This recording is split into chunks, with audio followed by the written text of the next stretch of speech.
নমস্কার বন্ধুরা, RP village স্টোরির পক্ষ থেকে সকলকে জানাই অনেক স্বাগত। আজকে চলে এসেছি আবার আরেকটি নতুন রেসিপি নিয়ে। আজকে দেখো জমিতে যাব, জমি থেকে একটা কুমড়ো তুলবো, তারপরে তোমাদের সাথে রেসিপিটা শেয়ার করব। তোমরা পুরো ভিডিওটা দেখতে থাকো। আগে চলো জমিতে যাই।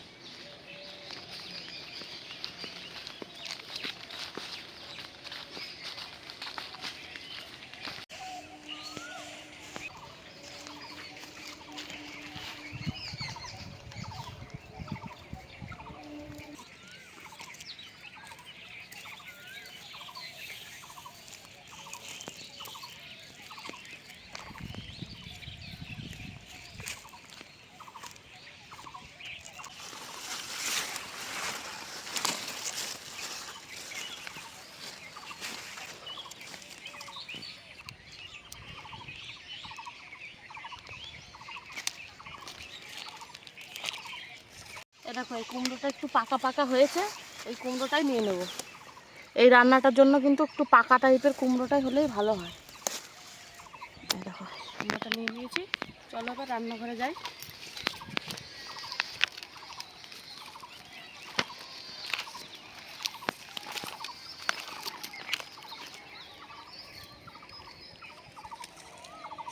এই দেখো কুমড়োটা নিয়ে এসেছি জমি থেকে, এবার কাটবো কুমড়োটাকে।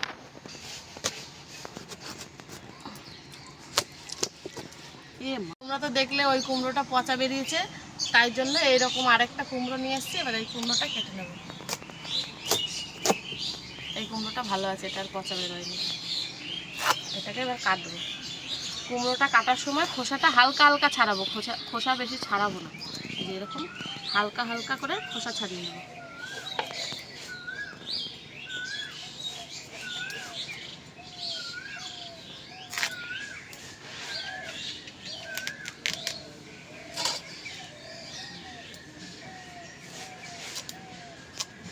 এই দেখো এই সাইজের করে কেটে নিয়েছি।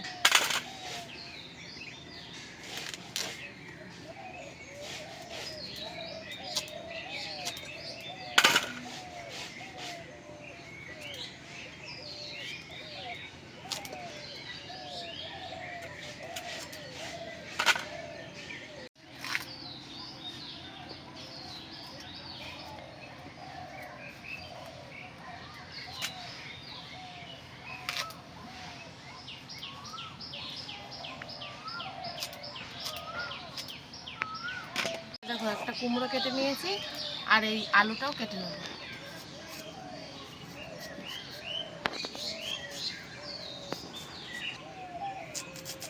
আলুটাও কুমড়োর মতো করেই কাটবো।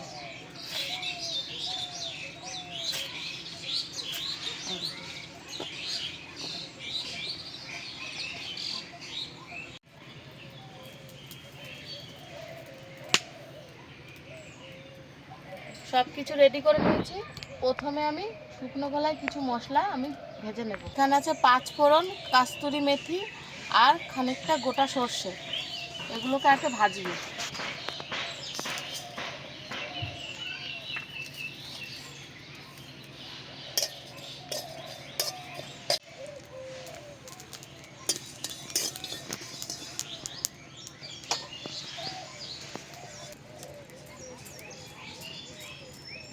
এবার কড়াইতে দিয়ে দিচ্ছি সর্ষের তেল।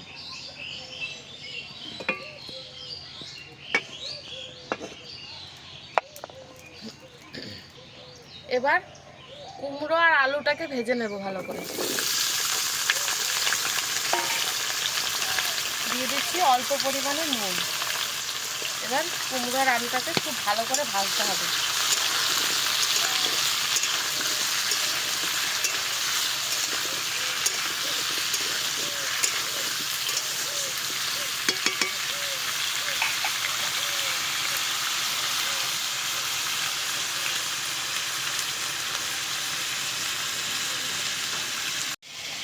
এগুলোকে এবার গুঁড়ো করে নেব।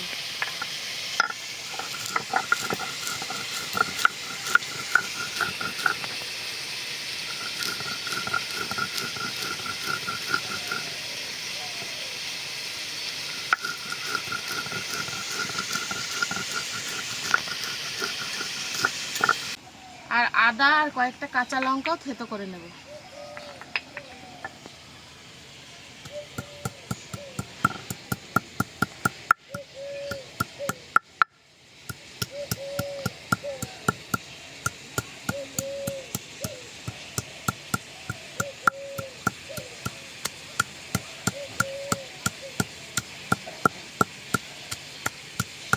এই রান্নাটা বেশি লঙ্কা দেওয়ার প্রয়োজন নেই, এই রান্নাটা একটু মিষ্টি মিষ্টি হলেই ভালো হয়।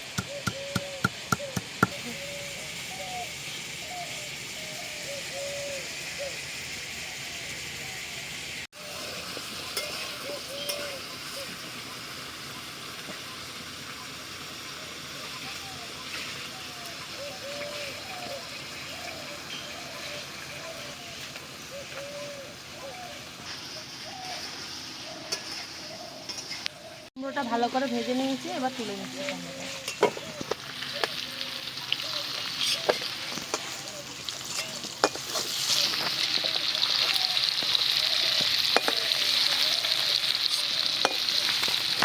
তুলে নিয়েছি, এবার দিয়ে দিচ্ছি ফোড়ন। ফোড়ন আছে 5 ফোড়ন আর শুকনো লঙ্কা, আর দিয়ে দিচ্ছি থেতো করে রাখা আদা আর লঙ্কা।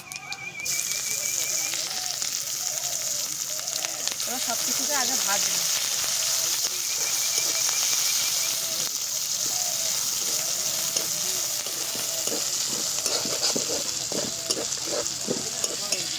এবার দিয়ে দিচ্ছি কেটে রাখা টমেটো।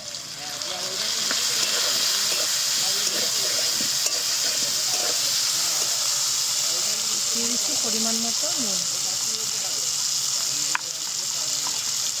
হলুদ গুঁড়ো, আর দিয়ে দিচ্ছি জিরে ধনে গুঁড়ো। এবার এগুলোকে একটু ভালো করে আগে কষিয়ে নেব, তারপরে কুমড়ো আর আলুটাকে দেবো।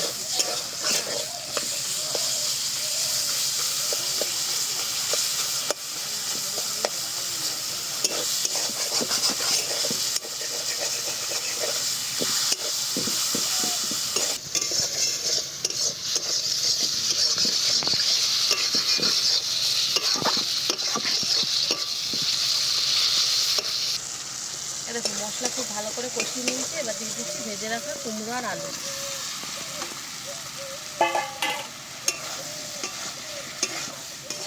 এবার এটাকে একটু নেড়ে চেড়ে অল্প পরিমাণে জল দেবো।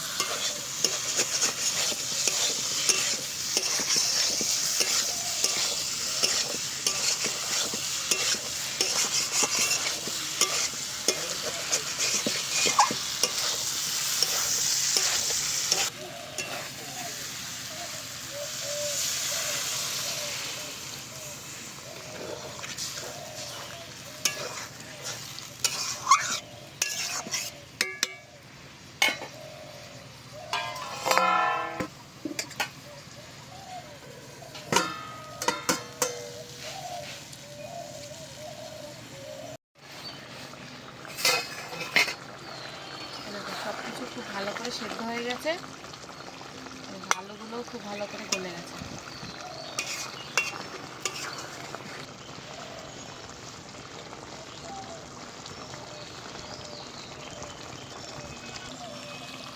সব শেষে দিয়ে দিচ্ছি ভেজে রাখা মশলা।